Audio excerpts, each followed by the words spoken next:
Help me reach 3,000 subscribers. Hit like and leave a comment. I really do read them all. She came in at 2:40 in the morning, shoes in her hand, hair sprayed by wind like she'd been in a convertible. The hallway light hit her face and froze a look she hadn't practiced for a mirror. Not guilty, careless. She stuck the shoes under the bench, fished her phone from the coat, and put it face down on the table like it might start shouting at her.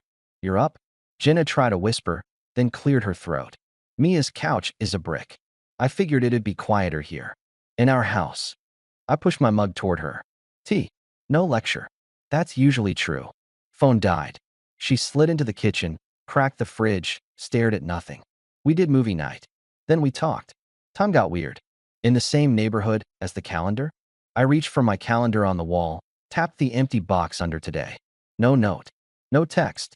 "Mark, it's not like." She grabbed a grape, didn't eat it. "I thought you'd be asleep." "You were right about one of us." She smiled a thin, tilted smile. "Don't be dramatic.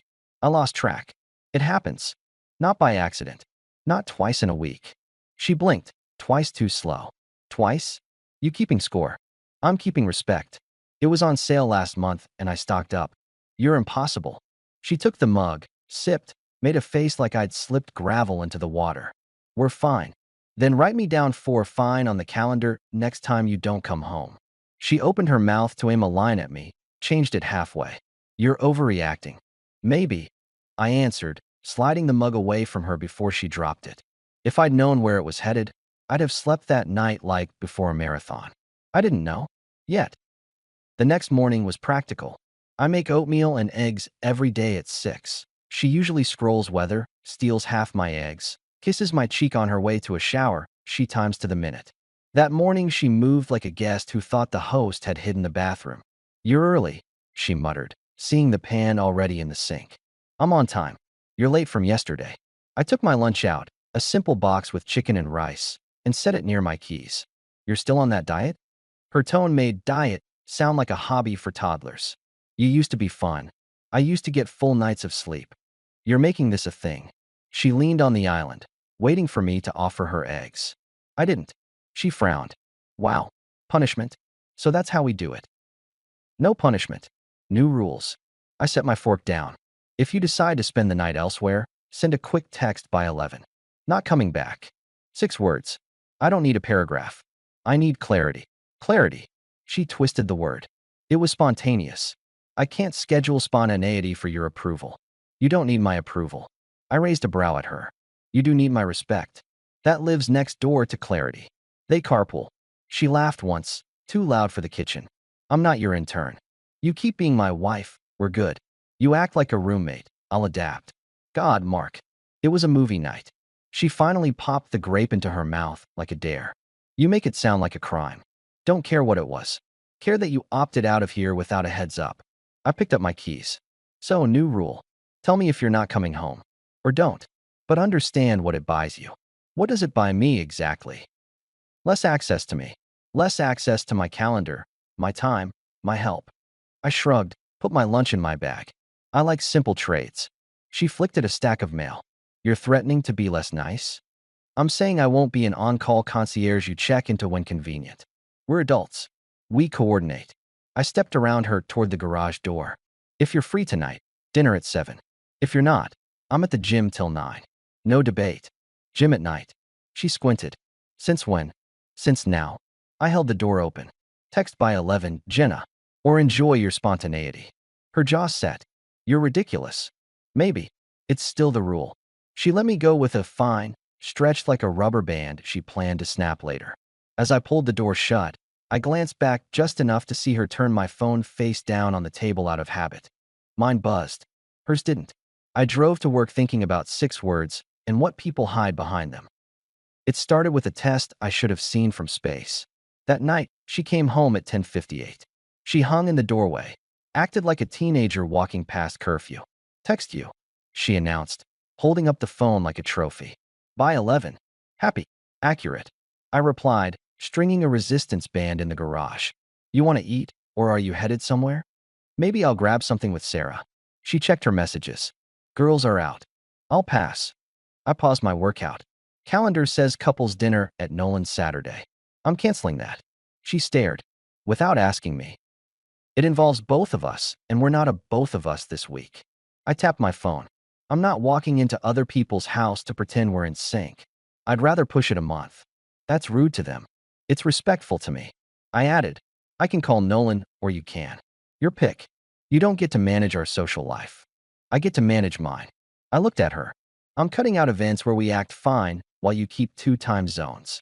If they ask, I'll say we're rescheduling. Mark. She glanced over my shoulder, saw the packed range bag on the shelf. Not a weapon, my tool bag for the shop, wrenches and a torque gauge. What's that? Work early Saturday. Taking a side job out by Lakeview. Pays well. I won't be available for brunches where I smile and swallow air. So now you're punishing me with work? I'm investing energy into places it gets returned. At least you admit it, she shot back. I nodded. I don't hide from words. I untethered the band. Check my watch. If you're going out, lock the back door. If you're staying, dinner's in the fridge. She flinched at the word lock, like I'd said leash. I'm not a child. Then the door won't forget you. She left without a reply. The house settled. I did my workout, ate alone, and listened to the garage door not opening. I'm not poetic. I just know where the silence lives. At 11:30, my phone lit up with 6 words. Not coming back. See you tomorrow. I typed back 2 words. Received. Proceed. The part where a different man would have stewed. I slept. Morning, I moved an app on my phone and split our budget into 3 columns. Mortgage/utilities, my personal, her personal. No drama. 2 clicks. I left a note on the fridge with 3 bullet points about shared costs and how we'd pay them this month. I booked myself for overtime and texted Nolan a straight line. We'll pass on Saturday. We're taking a breather. He sent back a thumbs up and doors open. Practical. No pity. The kind I like. At 8:20, Jenna strolled in, hair washed, face fresh, like she'd jogged home through a spa. She read the note. What is this? A grown-up way to stop tripping over each other. I folded a rag from the counter. Mortgage and utilities, split. Groceries, each handles their own. Shared stuff, talk first. So we're roommates now? Until we're married again, yes. You can't just decide that on your own. You decided we're a part-time house without telling me. This is me telling you. I checked my watch. I'm headed to the shop. You're punishing me because I took 1 night. You took 3 this month. Twice, she snapped. I pointed at the calendar with 2 circles on it, plus 1 written in pencil next to it. You forgot that the first one counts when you don't tell me. She glared and flicked the pencil off the counter. It clattered against the floor and stayed there, a small thing that made a neat sound. I'll be home by 7, I added. If you are too, we'll eat at the table and talk through logistics. If you're not, I'll adjust. Either works. You're not you right now. I'm very me. I just stopped pretending you're matching it. I grabbed my keys. Locked the door. She didn't. I did. I left the pencil on the floor. It looked honest there. Next morning shifted to a backyard with a grill big enough to host a wedding. Neighbors named Tom and Carol who like people to drop by and pretend it's effortless. Saturday at 4, I dropped Nolan's thing, but Tom texted me a midday invite. Swing through if you want. Bring Jenna if you want. And I went for the first half. Where's your better half? Tom asked, flipping burgers. She's running her own schedule.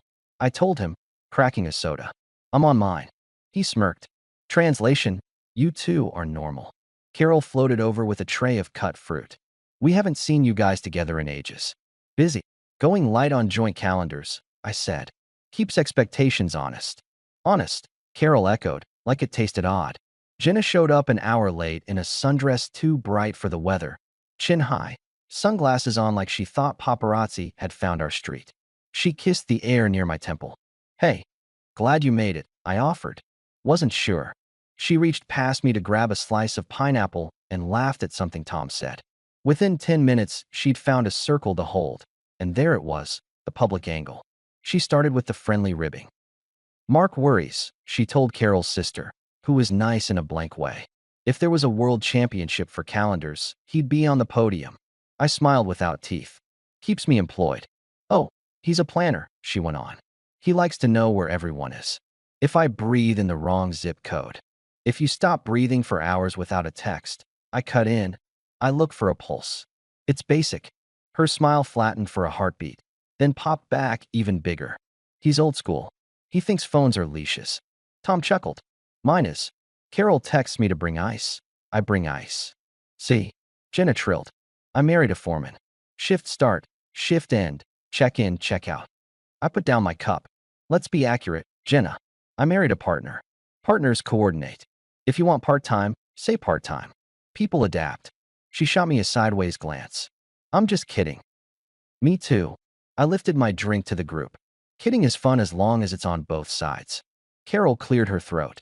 Burger, please, I answered, and took it, and used that as a hinge to step away. Give her crowd room to laugh without my shadow. 15 minutes later, Jenna drifted over with a fresh script. You really canceled at Nolan's? Without even asking. It would have been fake. I don't do fake with friends. I tore a napkin. I didn't call your mother-in-law to report you. She's my mother, Jenna said, catching herself, then rolled her eyes. Wow. Freudian slip. I heard it.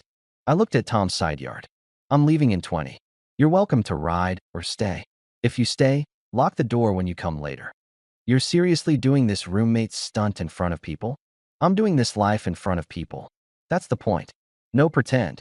She leaned in, voice lower. You're making me look bad. You chose your look, I replied. I'm narrating mine. That's as easy as it gets. She's quick on her feet. Then here's mine. She fired back, louder now so Carol caught every word. I'm not living with a curfew. I don't need permission to see my friends. You don't. You also don't have a claim to my time when you treat me as a plan B. I nodded toward the street. I'm leaving now. Mark. She touched my arm, and I let the hand fall away. Not theatrical, just gravity. Carol and Tom had quieted. Hearing the pop of a soda tab behind me, I realized I'd landed on the foreign turf I wanted. Witnesses. Tom, I said, calm enough to smoke a lake. Thanks for the burger. Tell Carol it beat most restaurants. You got it, he said, eyes between us. Jenna, I'm home at 6. If you are too, we talk logistics. If not, my Sunday is booked. I walked out. At 6, she wasn't home. At 9, she wasn't home. At 10:59, 6 words arrived again. Not coming back. See you tomorrow. I didn't respond. I set my alarm for 5, threw clothes into a gym bag, and left her a printed sheet on the counter, a budget split with dates and amounts. Mortgage draft day was the 1st of the month. Utilities, 20th. Lawn done. It wasn't a threat. It was a map. At 7, while I chalked my hands for deadlifts, my phone buzzed. Sorry, she'd written. I got carried away. Next time I'll text earlier. Dinner tonight. I wiped the screen with my shirt.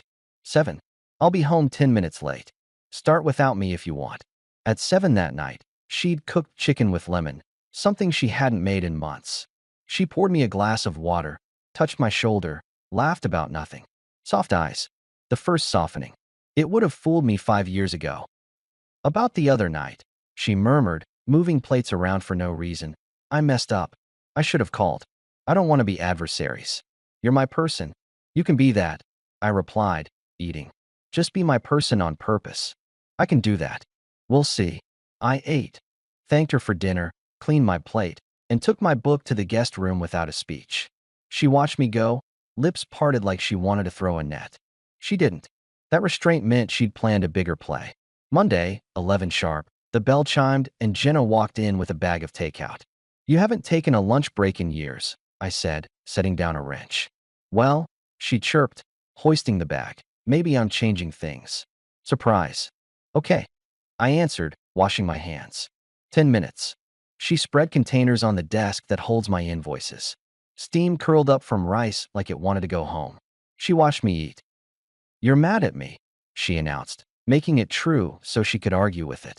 I'm not mad. I'm done negotiating vague behavior. I took a bite. I'm adjusting myself to reality. So you changed the budget. I put it in writing. You don't like conversations in the air. This way it exists. I liked our old system, she said, eyes on my ledger. You cover big things. I handle small ones. I don't like invisible tabs either. She put a plastic fork down. Are we really not doing dinner with people? Because it makes me look like we're not okay. We're not okay. I sipped water. I'm not going to pose. I can be better, she offered, eyebrows up, soft voice again. I know I slipped. I'll send the text. I'll even put it on the calendar. How about that? You like calendars. I like respect.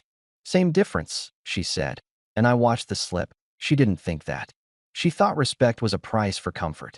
You want to keep this house comfortable, I observed. I want my marriage, she shot back, too quick. And the version where you take off whenever.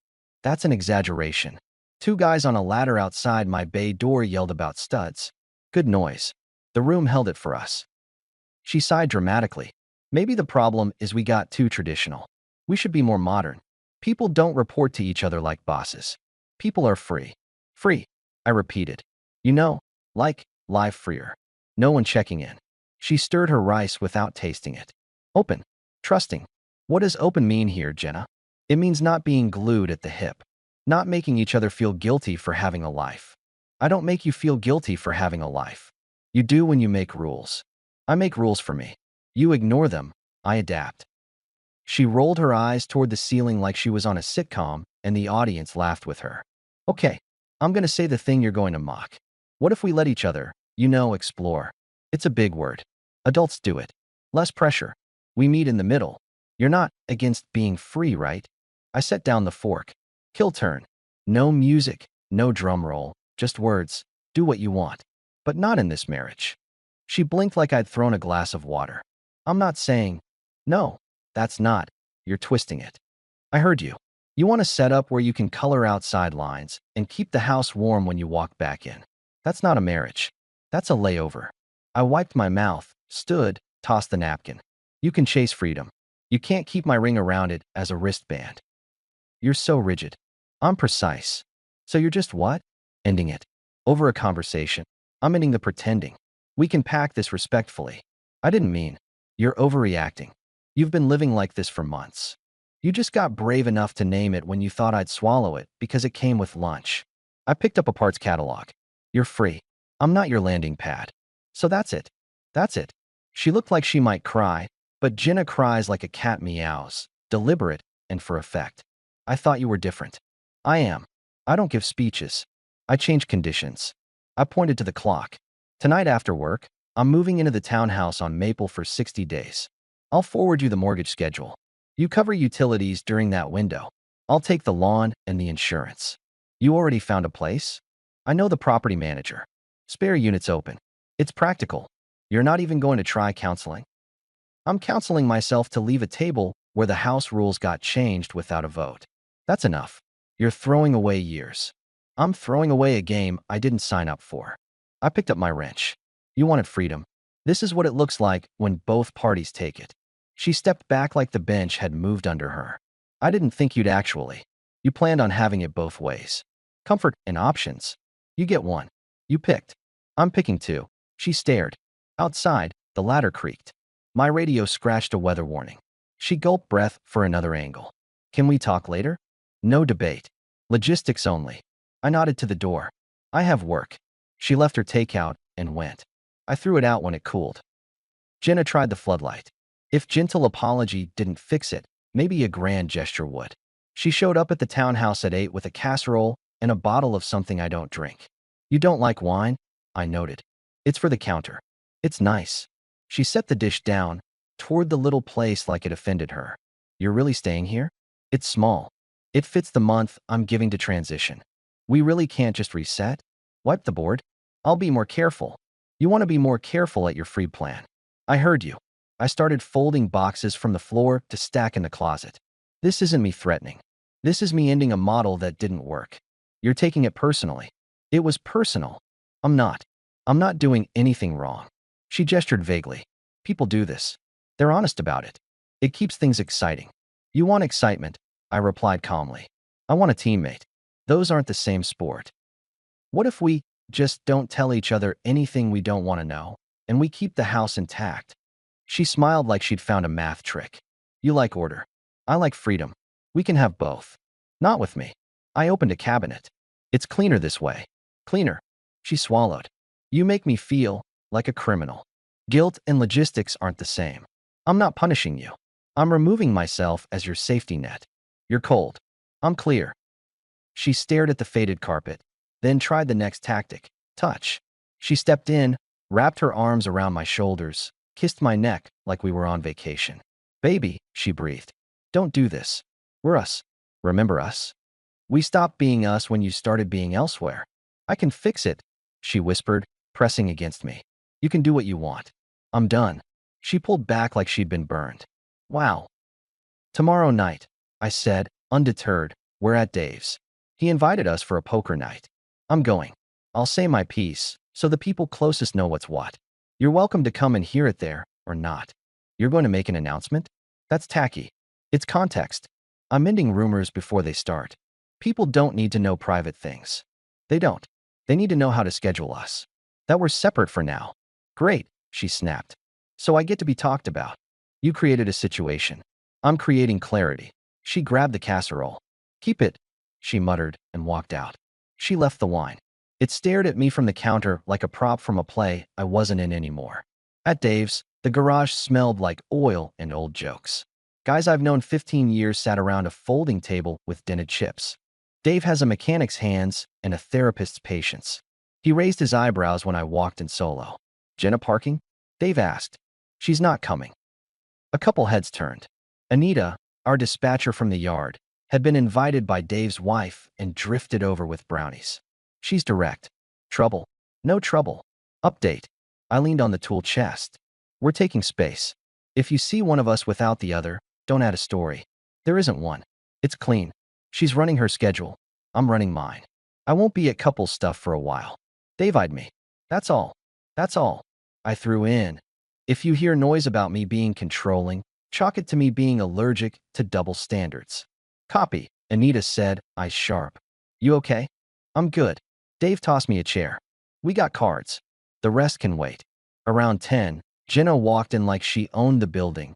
Bright smile conducted for the room. There he is, she sang. I texted you. I'm here, I replied. She took the seat next to me, leaned into my shoulder. You boys treating him right? Her tone made boys a kindergarten word. Nobody answered. You got my note, she said in a stage whisper. Dinner tomorrow? I'm eating at the townhouse. The room went silent in that polite American way where everyone stares at a chip pile. She blinked. You're still doing that? Yes. She laughed light. We're doing a little separation for clarity, but it's nothing dramatic. She looked around for nods.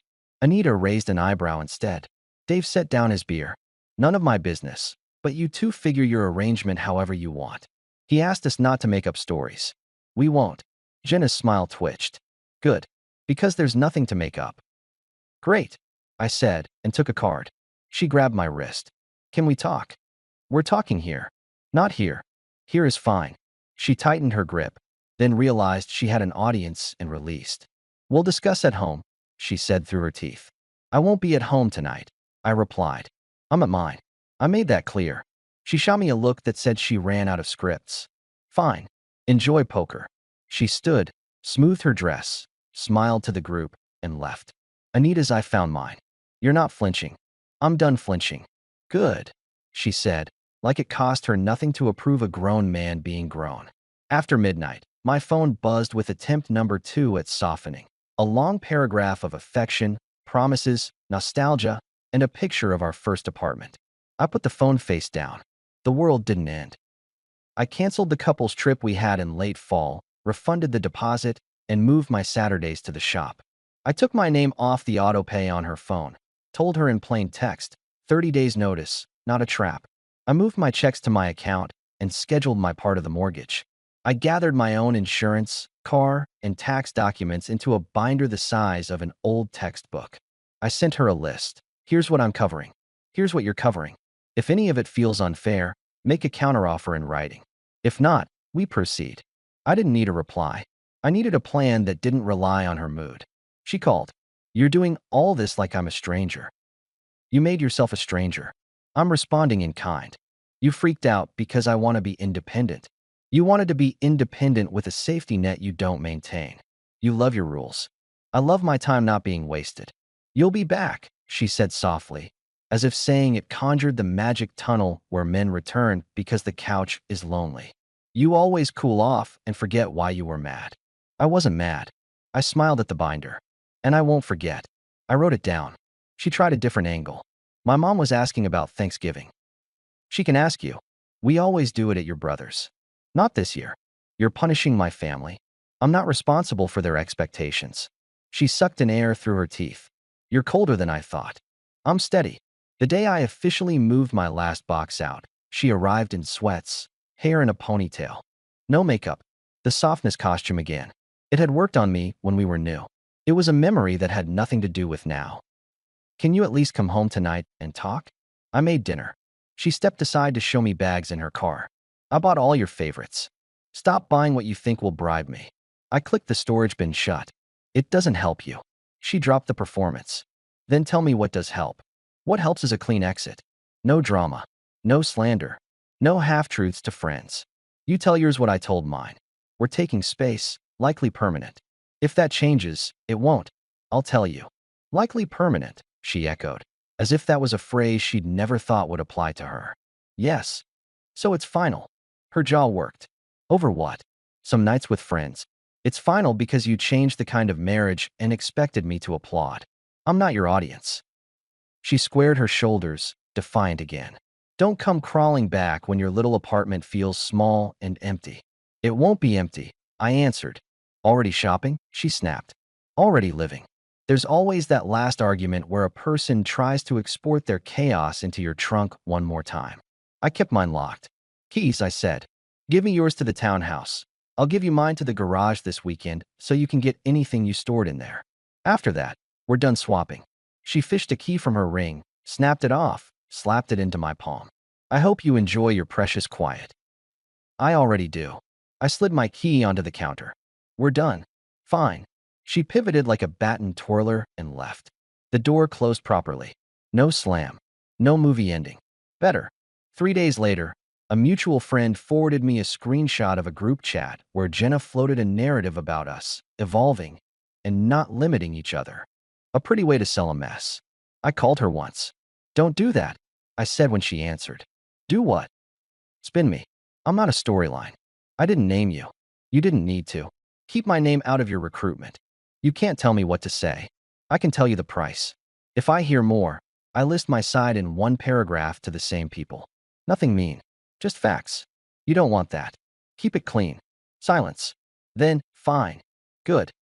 It's not fireworks.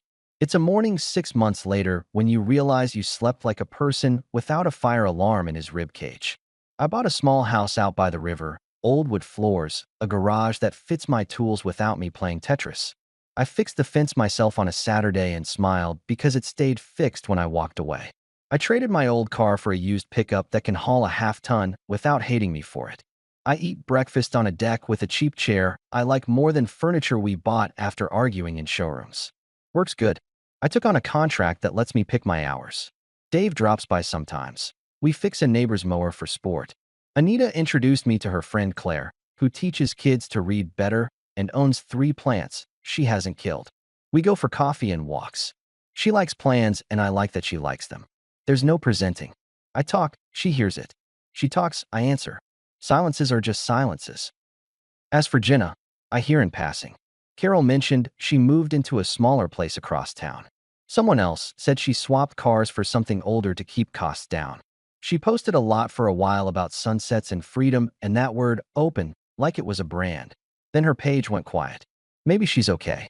Maybe she's not. Either way, I'm not the blanket she steals in the night. She texted once, months after the last box. We should catch up. No smiley. Just those words. I replied with one line I'd earned. You can live free, Jenna. Just not on my tab. Then I deleted the thread, turned my phone face up on the table, and went back to my life.